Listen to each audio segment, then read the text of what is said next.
Bonjour entrepreneurs, voici la première vidéo d'une série de 3 qui vont toutes porter sur le tableau de bord, les KPI. Celle-ci va traiter de l'importance d'avoir un tableau de bord en PME.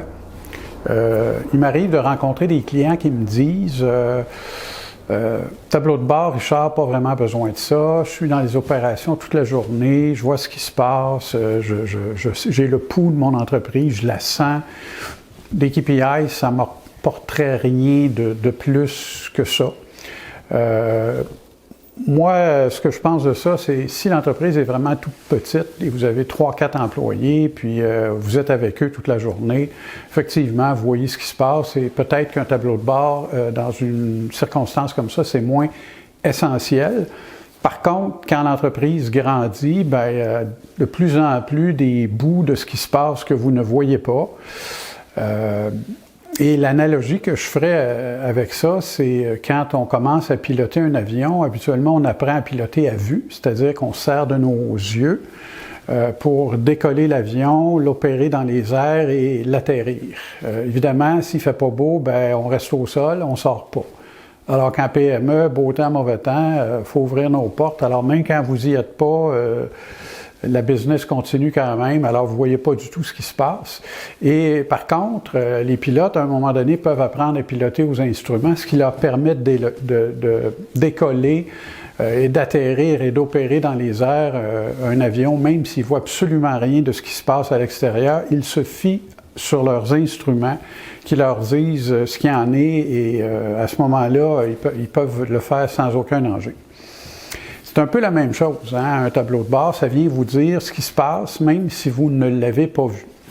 Je vous conte une anecdote. Quand j'ai démarré ma toute première entreprise en 1979, quelques années plus tard, j'ai eu la chance d'avoir un mentor qui m'a initié au tableau de bord, au KPI.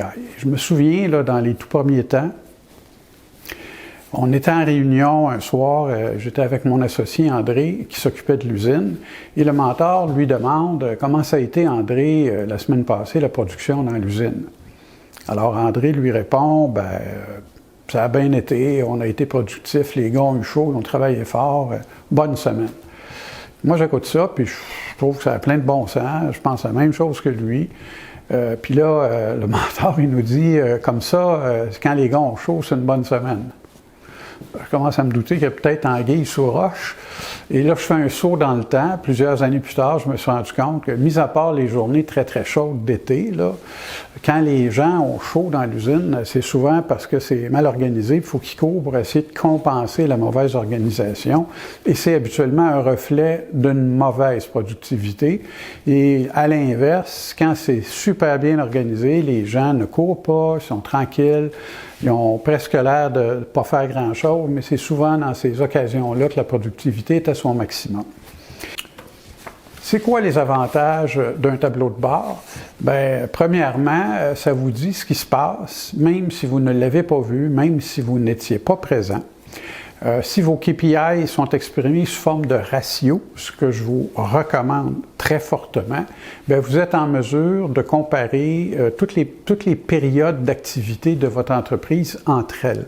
C'est-à-dire votre KPI de productivité, vous allez pouvoir référer à la productivité il y a 3 ans, il y a 2 ans, l'année passée, le mois passé, cette semaine, etc. et comparer avec le même ratio pour voir comment ça évolue tout ça. Évidemment, dès que le KPI vous indique une situation qui ne fait pas votre affaire, vous pouvez instantanément vous mettre à travailler là-dessus, vous mettre en action et corriger la situation. Et, dernier point, puis je vais vous en reparler dans les autres vidéos, un KPI, quand on l'adopte dans une entreprise et qu'on le conserve et qu'on le roule longtemps, ça devient une langue commune. Alors moi, quand je disais dans mon entreprise que j'avais eu une semaine de production de 4,6, tout le monde savait que c'était pas un bon chiffre. À partir de 4 en descendant, c'était bon, puis en haut de 4, on aimait moins ça, mais tout le monde le savait, puis on référait à ça tout le temps. Alors, J'espère que je vous ai convaincu de l'utilité d'un tableau de bord. Les 2 prochaines vidéos vont porter la deuxième sur comment on choisit nos KPI et la troisième, comment on implante un tableau de bord dans une PME. Merci de votre écoute.